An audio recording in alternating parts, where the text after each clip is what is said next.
Welcome to the Four Visions Market Podcast, a space built on the principles of integrity and reciprocity.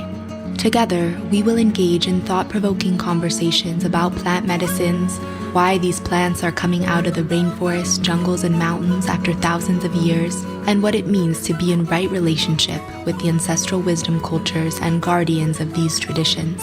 I'm your host, Mariah, founder and director of Four Visions Market. This podcast is the natural evolution in our commitment to providing you, our tribe, with incredible resources to support you on your healing journey through plant medicines. Welcome home.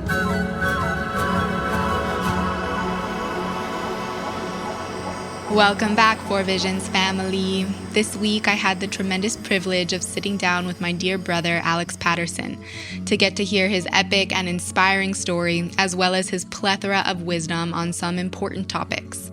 This is the first of hopefully many conversations I get to have with Alex on the podcast. I absolutely love talking to this man. He is a wealth of knowledge and has such a good heart. Alex became an unshakable advocate for the legal and sacred use of plant medicines after a transformative experience over a decade ago. Today, he is the president of Ambiwasi USA, ambiwasi.org, a nonprofit organization headquartered in Virginia. Alex works with the indigenous Ingano tribe of the Amazon within Putumayo, Colombia. Ambiwasi provides the opportunity and safe sacred space for the spiritual use of yagé. Over the last 10 years, Alex has successfully worked with the Virginia legislature to help legalize hemp and then cannabis, and today focus on the legalization of psilocybin, mescaline, DMT, and MDMA. Today, he lives in Charlottesville, Virginia, with his wife, Bunny, while enjoying their large family of children, grandchildren, and a veritable zoo of animal companions. Find him on Facebook or via email, alex@ambiwasi.org. I hope you enjoy hearing Alex share his story and his brilliant perspectives on the evolving landscape of psychedelics and plant medicines. And as always, thank you so much for tuning in.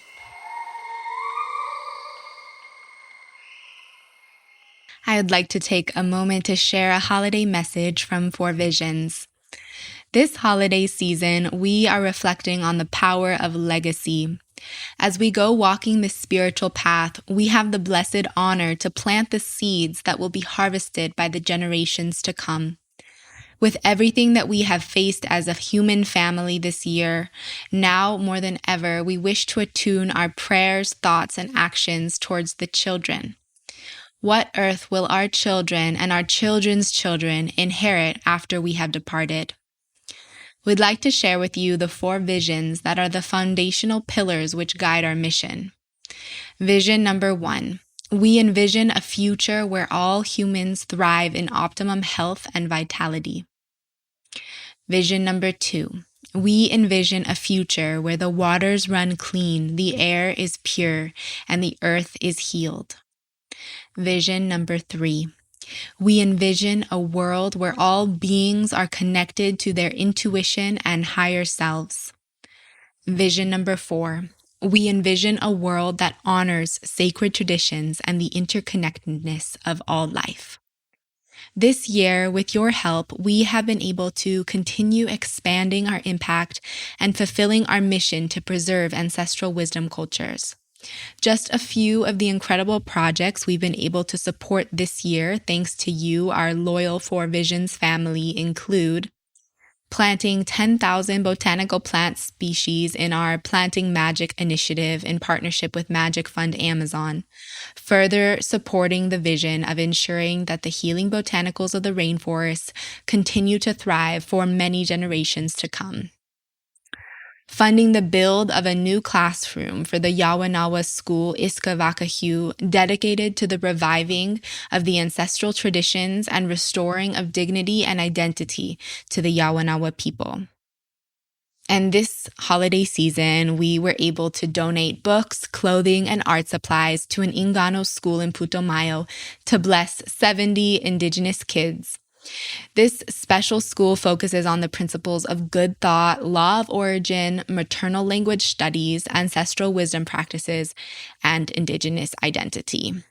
Thank you from the bottom of our hearts for joining us in this vision and prayer that we are stewarding. It is a balm of hope that can soothe our hearts in these times. Let us always remember that the flame of faith burns bright and that the light always prevails. This holiday season, hold your loved ones close and remember, love conquers all.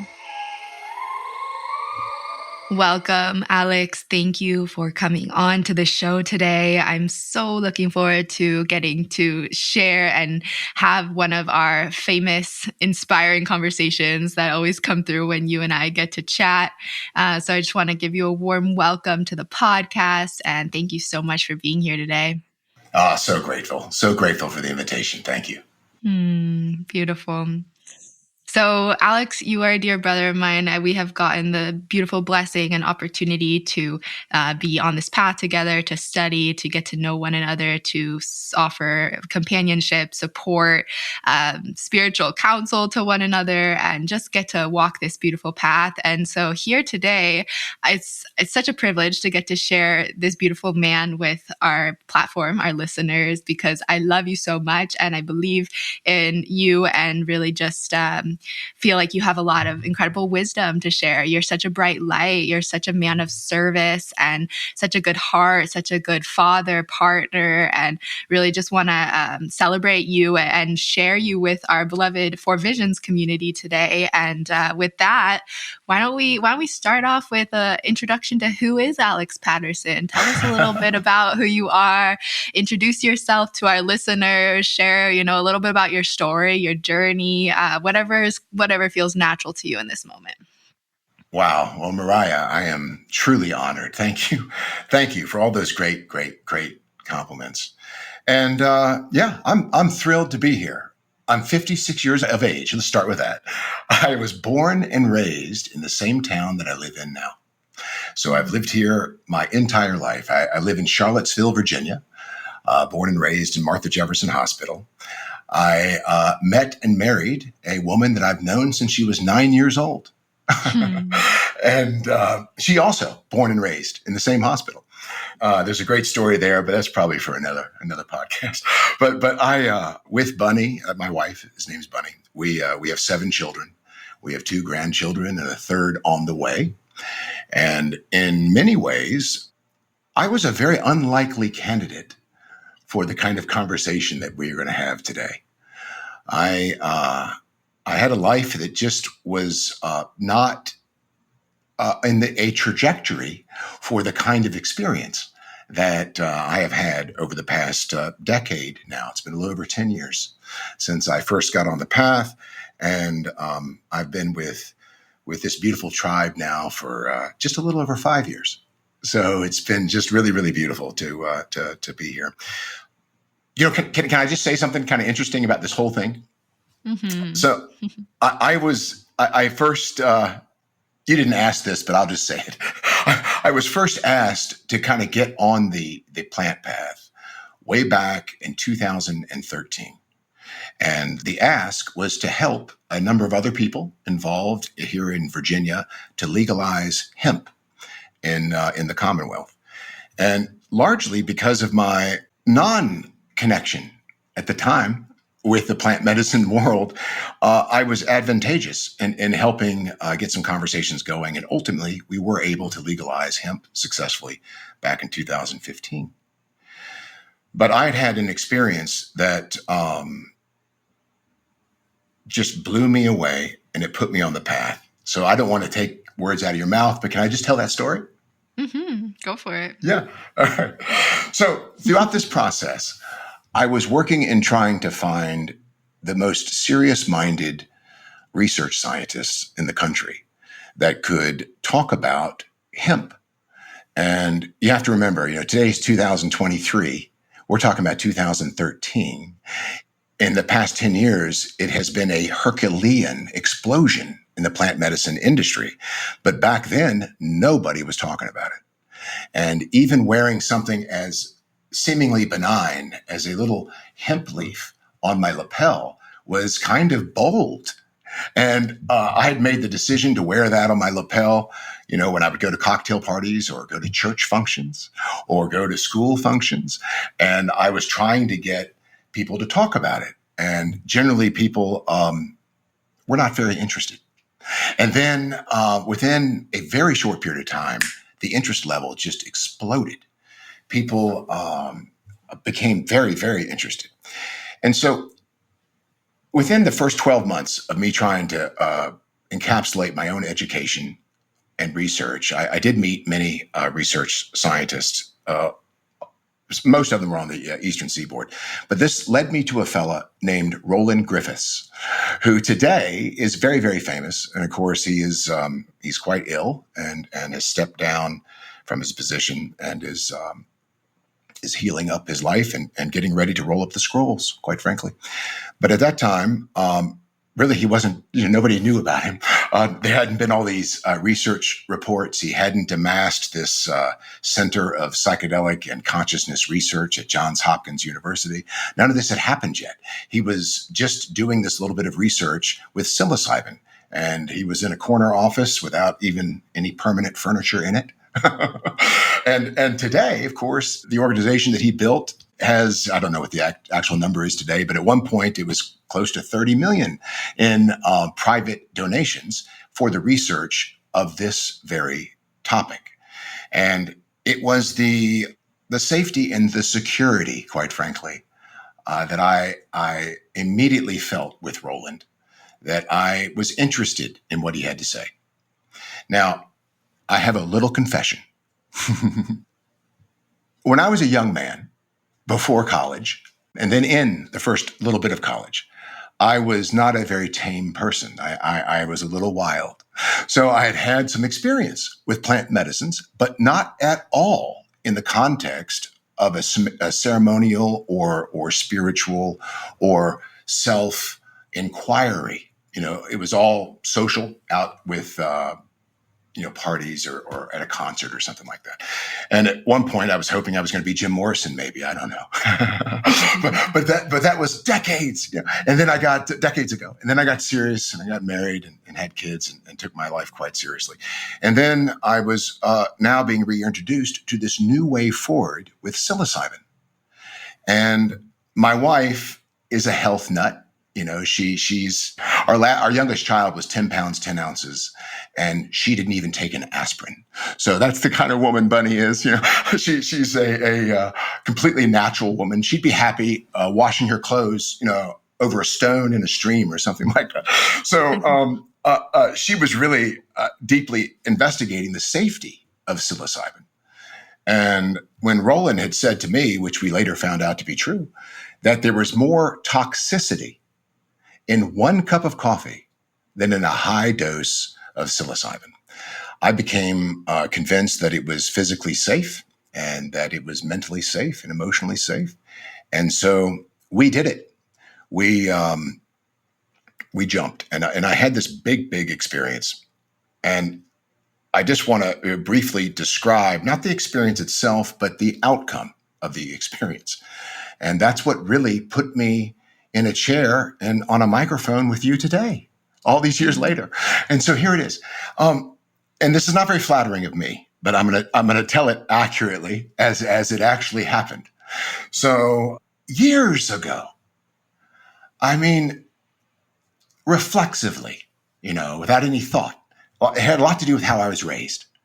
I would view people as, I'll say it this way. I would notice the differences in people. I would notice the different socioeconomic background, the different educational background, the different religious background, the different sexual preferences. Whatever it was, I just noticed the differences. And if you do that, if you're being aware of the differences, unwittingly, without any effort on your part, you can become a pretty judgmental person. And this was, and by the way, I've got nothing to say negative about the Mormon Church. The Mormon Church, in many ways, has been a beautiful experience for me. And I've got many dear, close friends that are still in the Mormon Church. But at this moment, I was at the apex of my leadership in the Mormon Church. And so I thought that I was living a life that was of a certain elevated or spiritual commitment. I'll just say that. We had regular scripture study in the house. We were doing all the things, and I was very active. And this was after being born and raised and conditioned within the Mormon church your entire life. Yeah, thank you for that, because that's correct. I was born into the church. My mom and dad, very active and raised in it. And Bunny and I were married and sealed in the Washington, D.C. temple. So we were not casual Mormons. At this moment, with the story I'm telling you now, this was at the height of our commitment. We were getting ready to put our eldest child on a 2-year mission for the Mormon church. And the story I'm telling you now happened just a few months before that was supposed to take place. So so in that position, when I thought I was being this, good guy, and I was doing my best, I guess, but I had developed these judgments, and in some ways, unbeknownst to me, I wasn't even aware of it. How I know that is that in the very first night, and Mariah, what I'm about to tell you, now that I have all this time on the path, I realize that what I'm about to tell you is very rare. I didn't know how rare it was because it happened to me right on my first night, But I had one of these incredible breakthrough experiences in that very first evening. And it was an unshakable and unexpected experience.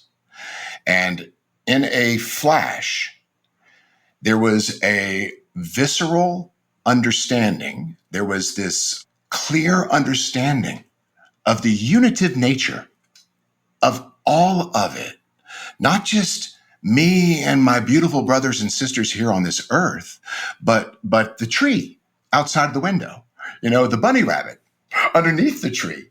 There was this incredible flooding of information and contextual experience where I didn't have to think about it.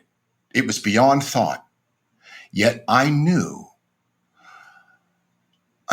what I was experiencing was what all the prophets and the sages and the things that I had been reading about, quite frankly, my whole life, and brushing around, but never really having had that firsthand contextual primary spiritual experience. And so that was just gifted to me without any effort on my part. And as a result, becoming keenly aware of the interconnectedness of all things, I mean, any kind of judgments just were instantly vaporized. And I wish I'd learned this a long time ago. but I'm really glad to be here now. And there has been in the wake of this experience, there has been a yearning for me to be a better father, to be a better husband, to be a better friend. And as I said, I've lived in the same town 56 years. I've got friends that I've known my whole life. I'm still very close with them. And I can certainly say that my wife, my kids, and my friends would say that I'm a much better version of myself today than I have been at any other time. So that experience in and of itself got my attention. So that's a little bit about me. And since that time, in the past 10 years, I've been consumed every January, February. I'm down with the legislature in Virginia. I'm working on legislation to advance the cause of plant medicines. We've got 2 psilocybin bills in Virginia going to be in front of the legislature coming up in 2024. And so it's a very exciting time.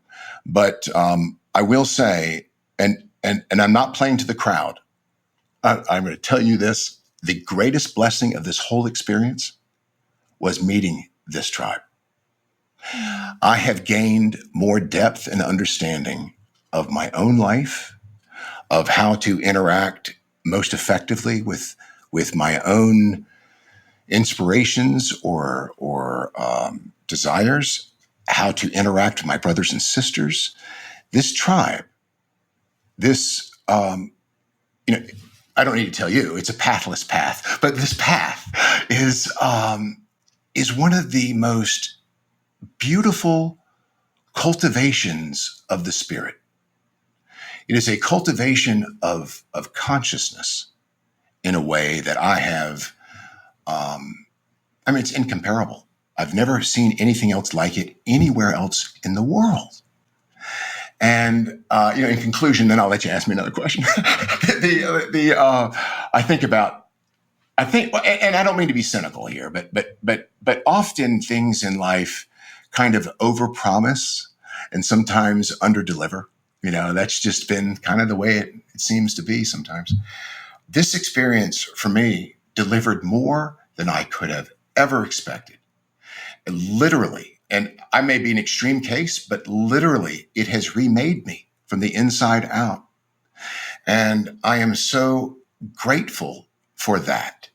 And as I've sometimes been given, oh, such a good job, Alex, as I've been given some compliments, I feel a little sheepish about that, really, because the analogy I'll use is that if somebody is sick, and they go to the doctor and the doctor gives them some antibiotics and then they okay, and they take the antibiotics and then they get better, they themselves didn't really do anything to create that outcome.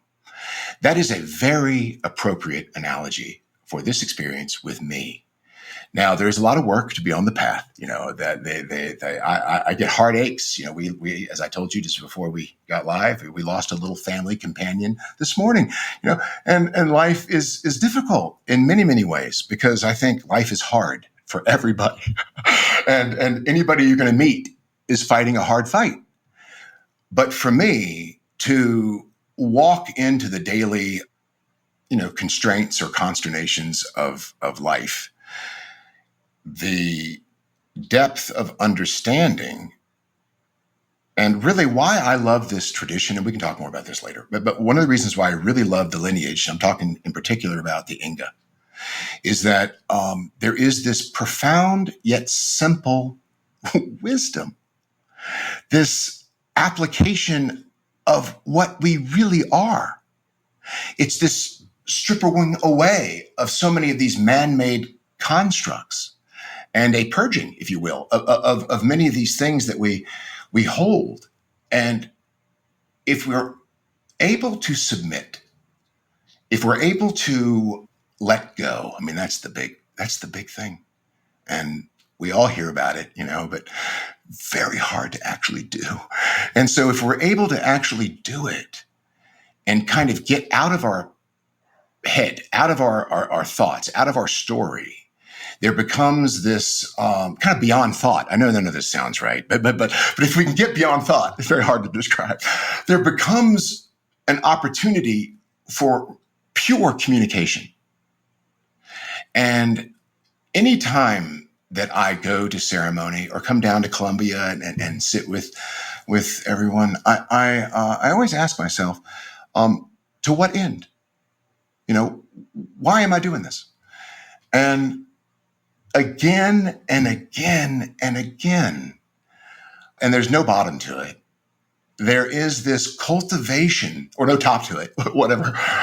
There's this continuation of, for me, of spiritual maturation, of compassion. All the words I want to say, Mariah, sound so dang corny. This idea of we are all one. These are kind of corny concepts, but this is for real. And I don't mean just here on this earth. I mean, in some way that I certainly will have a hard time articulating. I understand that this thing that I'm now trying to describe, this goes for, star systems we haven't even discovered yet. There's so many things going on here that I certainly have had an understanding. I mean, there was a time where I believed that the Judeo-Christian story was the biggest story there could be. And what I'm about to say in no way challenges that. No one needs to give up a scintilla of their own faith to walk on the plant medicine path. In fact, experience will show that and literal research. I mean, Johns Hopkins has thoroughly researched this very topic, where they pulled in ecclesiastical leaders from all kinds of denominations and faiths, and they put them through this high dose psilocybin. Wow. Yeah, amazing, amazing. The research is right there on the Johns Hopkins website. I encourage you to take a look at it. It is and the outcome was that the people who took or had this experience were deepened in their faith. And I had somebody who had not had the experience ask me, how can that be? You know, because we're talking about all faiths, the Judeo-Christian, but also Islam, Muslim, I mean, anything, all of it. So how can that be? My answer, which is just my answer, my guess, is that we're actually dealing with the same thing. There is a one source, a one divinity, a one love, a one God, a one all, that seems to be the engine behind this whole show. And one of the beauties of plant medicines for me have been that it's given a pretty clean and clear insight into what godly love may really be about. You know, I've got a brother, and I've got two of them, but anybody who hears this will know which one I'm talking about. I've got a brother who's kind of upset with me sometimes because he doesn't think that I am using my talents or resources to help people in the world get on this particular political agenda that he has. So he really has this political agenda that I do not align with. And so he chastises me a little bit why I'm not out there doing it. And the answer is this, and I'm not being coy. I pretty much run all of my thoughts through what I'm about to tell you. I don't have any ideas of grandeur. It's so interesting. People often talk about, saving the world, but they rarely save themselves, So I'm interested these days in not really trying to get anybody even to see things my way in any way, with the exception. I guess what I'm trying to say is that I put my time and my energy, first and foremost, with the very small group of people that I can touch. And that generally is my family and my close friends. And, kind of quote Terence McKenna here, it's all about love. And nothing else matters. It's about helping another person's life be a little easier. And, I've learned that now. It's a quote that Terence McKenna said, or something close to it, but I certainly align with that. A quick word from one of our sponsors. When working with powerful plant allies and teachers, we're given a new awareness and a deeper understanding of ourselves, the world around us, and the energies in our lives. One of the most challenging parts of working with plant medicine is integrating the experience. In ceremony, our plant teachers show us the path, but it is then our responsibility to take action in our daily lives. Mushroom microdosing has helped me tremendously in this process, allowing me to keep messages and insights from ceremony in the forefront of my awareness. This is key in the integration process because it helps us to bring the technology of the ancient wisdom we receive through ceremony into lasting, sustainable transformation and change. If you are looking for the right place to source high-quality, ethical, made-in-prayer mushroom microdoses, look no further. Four Visions Market is proud to endorse Connect Chocolate in their 30-day microdose protocol. Visit connectchocolate.life and use the code FVFamily for 10% off your first order. According to a journal published by the National Library of Medicine, individuals who microdose describe a wide variety of psychological benefits, including enhanced creativity, increased energy, improved social ability, sharper focus, stronger analytical thinking, more positive mood, improved memory, and increased mindfulness and general sense of well-being. Connect Chocolate was founded by a member of the Four Visions community, and their mission is to cultivate kinship with earth and spirit. This 30-day at-home treatment will take you on a journey to support your emotional, spiritual, and mental well-being. Go to connectchocolate.life or visit the link in our show notes. And remember to use the code FVFamily for 10% off your first order. So these days, I don't, you're not going to see me jumping up and down about anything, with one exception, and that's this path. And it's just because it has just done so much for me personally, and for my wife, for my marriage, for my children. I mean, my gosh, we could talk for hours. I would be irresponsible if I didn't put my time and effort into the plant medicine space these days.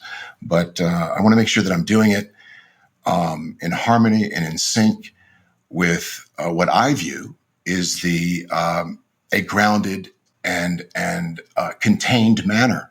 And so that's why I'm so glad to be connected with this tribe, because I love the taitas. And as you know, the closer you get to the taitas, sometimes life can get a little harder. Because there is a purification that happens, things that maybe you don't even want people to know about. All of a sudden, it's right out there on the front hall table, So those are all actually blessings, and have been such a blessing for me. And and then the last thing I will say, and I guess you can edit all this later.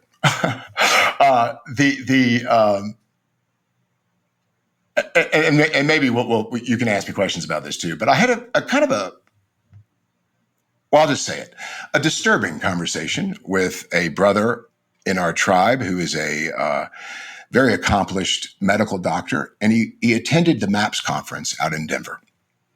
And he said that, and this isn't scientific, it's anecdotal, but he said about 90% was an excitement around these medicines and this revolution, this wave that's happening, and how to become opportunistic, how to turn it into some sort of adventure or not. Well, yeah, adventure, but venture, and trying to do it.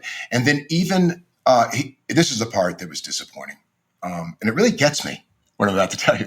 So there were these sections that were teaching people how to use a church as a cover. And so there were a lot of people out there promoting themselves as founders of this church and founders of that church and all these kind of things. And one of the churches, for example, the way that they congregate, there's no lineage, there's nothing. The way they congregate is they get together Thursday night and they all take a high dose of MDMA that opens up their heart. And then they take a high dose of psilocybin on Friday. And then on Saturday, they smoke 5-MeO DMT. They smoke the bufo, the toad. And then they all go home on Sunday. And so, I'm not ever interested in yucking someone's yum. So if that's something that they love, and if that's, bringing them fulfillment, that's fantastic, so be it. Where it does create some consternation for me is that there are, and I'll just say this, the indigenous was, I was told there was about 70 to 80 rooms with conferences or classes going on. And of those 70 or 80, one or two would be surfaced or focused around the indigenous concerns. And with the presence of indigenous people, indigenous guardians of tradition, or just Westerners talking about the topic of indigenous sacred traditional rituals surrounding these plants? I think both. I think both of that. But it was, you had to really find it, was his point. You had to really look for it. It was not just the minority. It was the vast, the gross minority. He said it's probably one of the smallest represented segments of this whole psychedelic revolution. Mm-hmm. And I have a hard time relating to that because I think we are served. Now, I'm not trying to get anybody to think like people thought thousands of years ago. I'm not advocating that we go back into the past. But I do think we as individuals are maybe well served to take a look at the people and the cultures that have been dealing with these compounds in an earnest and sincere manner for millennia. They understand an architecture to the experience and the path and how to bring this path into our here and now life so that we are able to make the most of our lives. My experience with this tribe and certainly with plant medicines today, it's not to go blow your mind into the center of the universe as frequently or to mix up all these powerful medicines. It really is about living. It's about being a healthier organism, in mind, in spirit, in body. And I think that is best achieved with balance. And just one other comment I want to make, and this is my own comment, but I don't think I'm alone in this. There is a concern with the way that there's an opportunistic thing going on right now. And I'm going to say it like this. I'm going to call it the yellow belt syndrome. And what I mean by that is in martial arts, in Kung Fu, there's white belts, and white belts know nothing. They're beginners. Mm-hmm. And then the next step up is a yellow belt. Mm-hmm. And a yellow belt also knows nothing. But they know a little bit more than the white belts. And generally, if you hang out around, Kung Fu classes, it's the yellow belts that are the most talkative. They're the ones who are trying to tell everybody what's going on. So I see that again and again and again here in the plant medicine arena. And I am concerned that there is a new fad going on, and that is psychedelic therapy. Now, I'm a huge fan of therapy. So if somebody wants therapy, by all means. Therapy is good, and there's lots of different kinds of therapy. But what often is being used today as psychedelic therapy is nothing more than a thinly veiled lattice of westernized psychology overplaced on top of the psychedelic experience. And then they call that psychedelic therapy. Now, the reason why I take an issue with that is that it's big business now. You got a lot of therapists that are out there trying to do this, and they themselves have little to no experience. And this is not like any other medicine or sacrament that's ever been around humanity. For example, I don't expect my general practitioner, my medical doctor, to have firsthand intimate experience with all the medicines that he's prescribing. He knows about them, but he doesn't have to have deep, intimate experience with each one. Now, there's a caveat. Psychedelics do not fit that framework. Anyone who is introducing or even speaking to someone about this kind of topic, and this is my belief, but I think I'm right here. I believe that person is benefited to having not just experience, but a wide panoramic spectrum of experience. And so often, if a person is blown open in with a big experience, the Inga, as I understand it, the emphasis is to ground, to get out of the mind, to get out of the thought, to get out of the story, to reconnect to the natural world around you. And that energetically and quite literally will start to clear a person and ground them. Often what happens in the psychedelic therapy of today is that people are given these workbooks, they're given all these things, especially in the wake of a very big experience. So instead of their mind having an opportunity to be in that place I was talking about earlier, where you are beyond thought, where you are in that spot, it's when you're beyond thought that the communication can happen and the change can happen.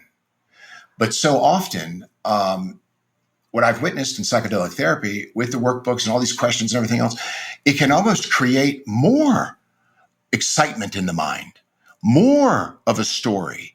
And then a person who's already been blown open actually can start to spiral.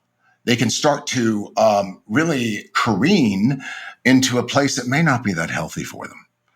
And so we are in this unique place in history where these things are being adopted this is the way.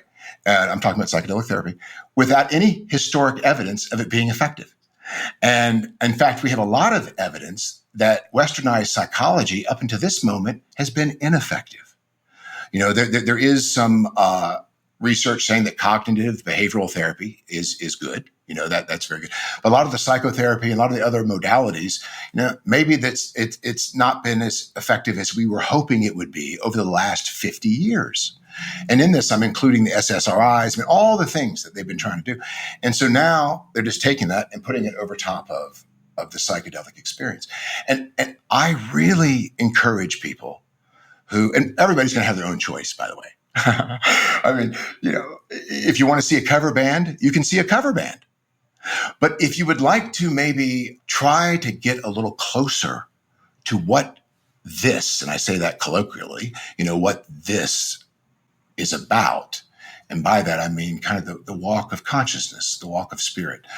I really advocate people find a strong lineaged tribe and try to learn with the grounding and the understanding of what this is that has been evolved in the only way that it can. There is no shortcut. You can't take a course and understand what I have tried to explain that's happened to me over the past 10 years. There's just no way. And one last thing I'll say about that, because this has really become a big issue, and it was really emphasized at the MAPS conference there in Denver. And that is, there's an emphasis now on a credentialed society.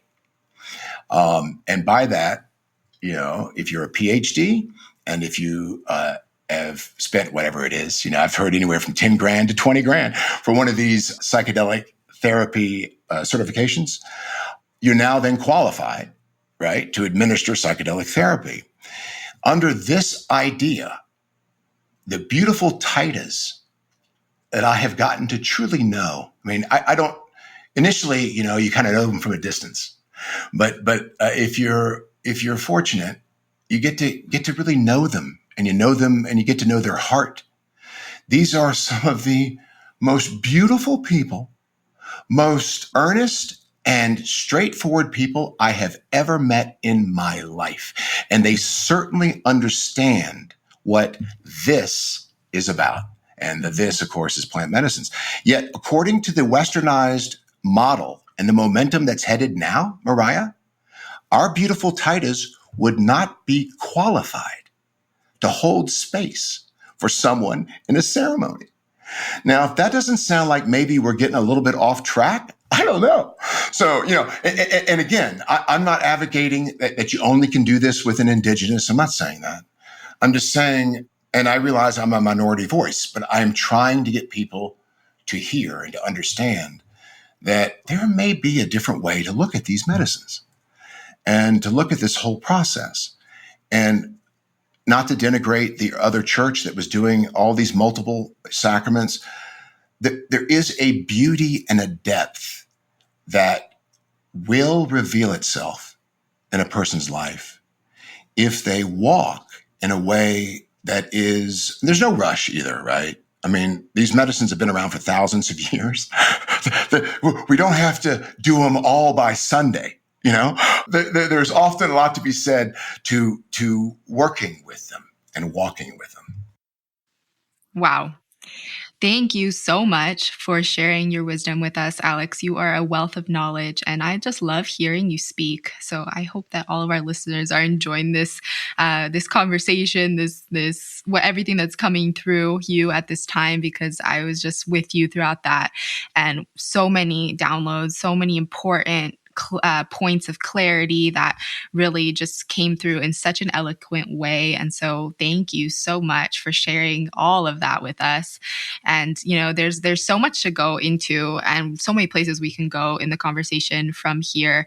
I really celebrate your opinion and your perspective on all that you just shared. And really appreciate it, because I think that these conversations need to be had at this time and where we're at in humanity's evolution, in the evolution of psychedelics in Western society. We're at a very pivotal point, a pivotal time, and these perspectives need to be brought to the forefront. These conversations need to be had. And one thing I'll just say is that I have a lot of faith in the plants, and I have tremendous amount of faith in the spirit of nature and the ability for humanity to come into balance and right relationship with the sacred plants. There are so many different elements at play here when it comes to the Western mind and the influx of psychedelic consciousness. And so I think that we're in a period of purification as a collective, and we're doing a lot of cleaning of our overconsumption nature, our capitalistic tendencies, the way that we, are always looking to opportunize different things that come into our field. And we see that happening a lot with the psychedelic space at this time. None of that is bad. It's just that it needs to come into balance. And so right now we're seeing these tremendous waves of, you could call them progress, but it is progress in a sense that these radical decisions, these radical policies, this radical wave of acceptance of plants as therapy do need to come into common awareness and acknowledgement from the collective. And there does need to be, radical shift taking place from how our government perceives these ancestral medicines.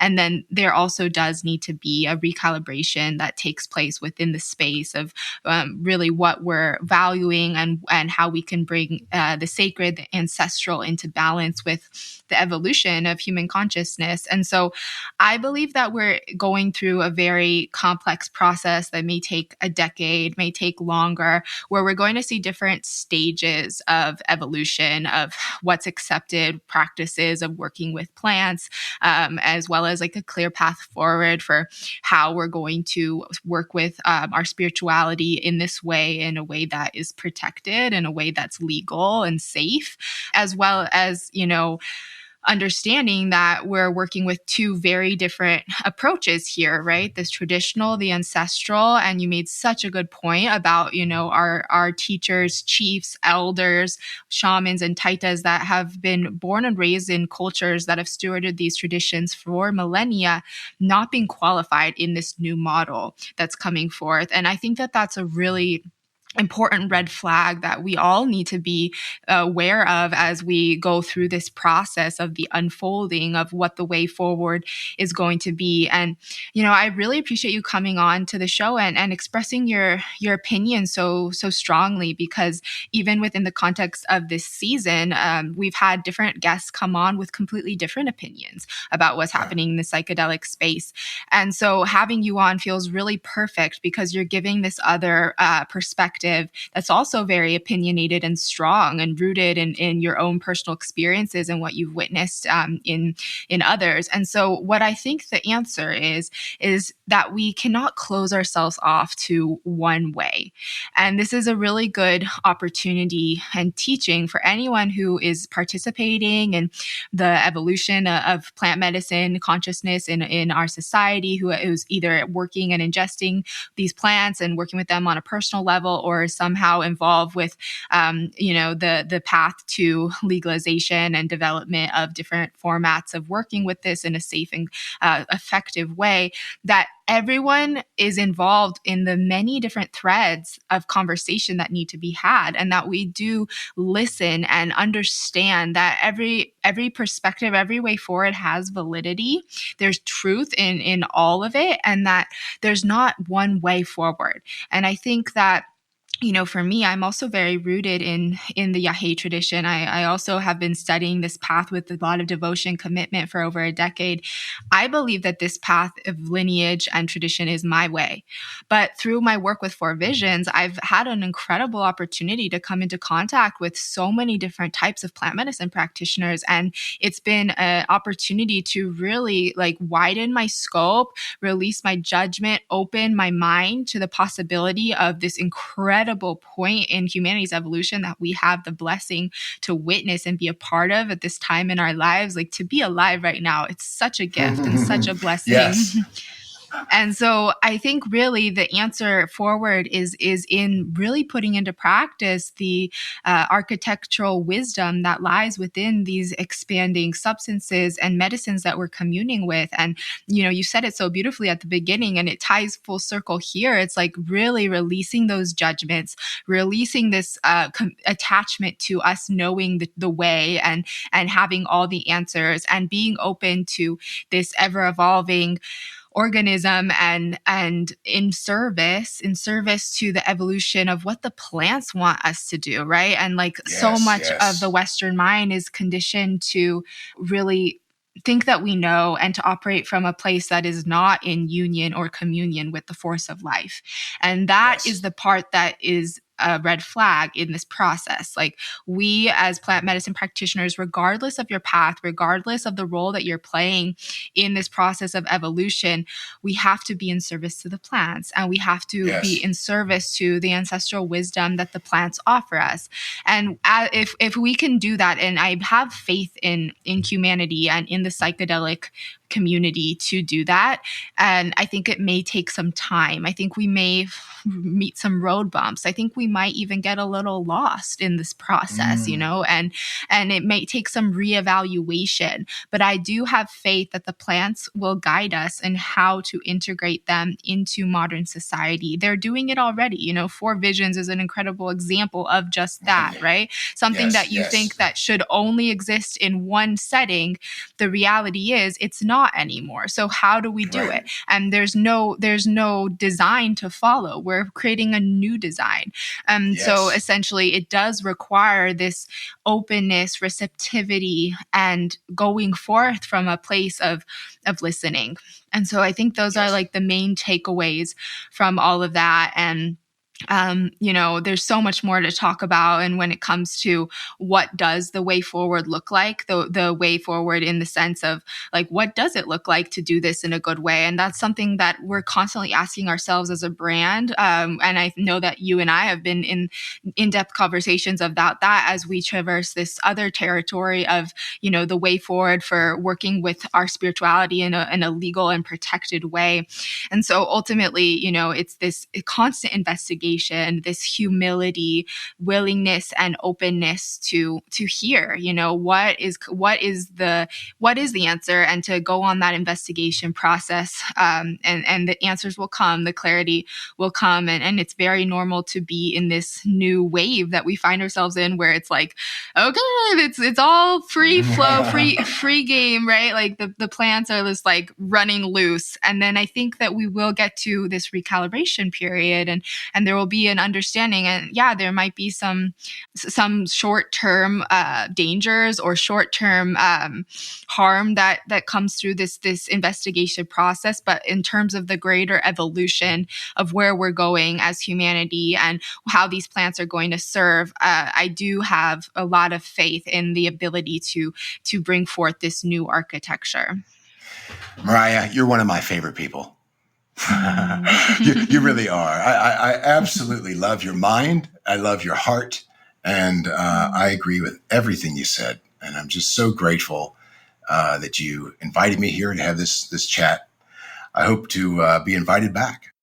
This conversation has been awesome thus far. And I wanted to, pivot and turn the conversation as we kind of near the close of this episode for the opportunity to hear a little bit more about the incredible work that you are currently doing, Alex. I am so inspired by all of the incredible things that are coming through you and all the beautiful people you're working with. And I would just love for you to give us a little teaser of what's coming and the beautiful things that we got in the pot. So we have a bit of an historic announcement, really, because for the first time in history, we have formed a nonprofit, a U.S. nonprofit organization around the Inga tribe. And we are working currently with governments in Colombia and the government here in the U.S. We are working with the world of academia. We've got a couple of universities that are working with us, and so on. So we have a great story to tell, and we are going to be announcing it very, very soon. And what I would love is if you have any interest, if anybody out there has any interest in learning more We are looking for help. We need the donation of people's time, talent, and treasure. So just reach out to me. My email address is pretty easy. It's just alex@ambawasi.org.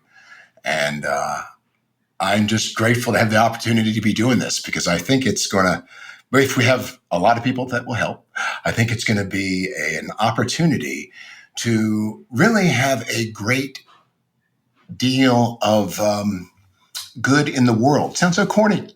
But the truth is, as we heal ourselves, we heal our families, we heal our communities, and we heal the earth. That's just a bedrock truth. And that is what we look forward to helping organize and communicate the message of this tradition here in the United States. So that's part of it.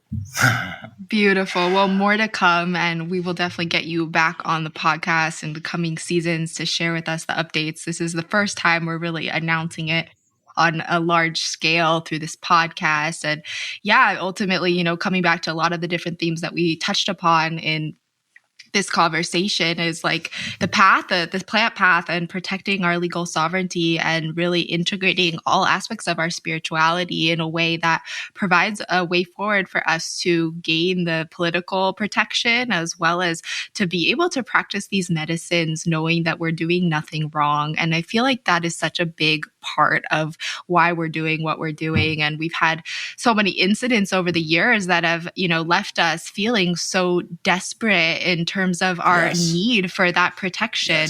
And to be able to, we have children, we're raising the next generation. We have a vision for the future of humanity. The work that you are doing and spearheading is so beautiful, because it's laying a path for us to accomplish this and to really be able to create a legacy for the way in which we want to leave the earth for our children and for the ones to come. So I just really honor you and celebrate you, and want to just thank you so much for your time today, for coming on to the show, for sharing with us all of your wisdom. You are an incredible man, Alex, and I'm so grateful to call you my friend, my brother, and it's just such a pleasure to get to be together in this way. So thank you. I hope to see you soon. Mm-hmm. Thank you, Mariah. Thank you so much. Thank you. Beautiful. From everyone at the Four Visions Market family, we would like to thank you for listening to our podcast. We really hope that you've enjoyed the conversation and gained many new insights on plant medicines, ancestral wisdom, and much more. Please remember to visit our website at www.fourvisionsmarket.com for more resources and information on plant medicine and spiritual tools. And please don't forget to follow us across social media for regular updates on upcoming episodes. We are grateful for your support and look forward to continuing this path with you all. Until next time, take care, stay present, and stay connected.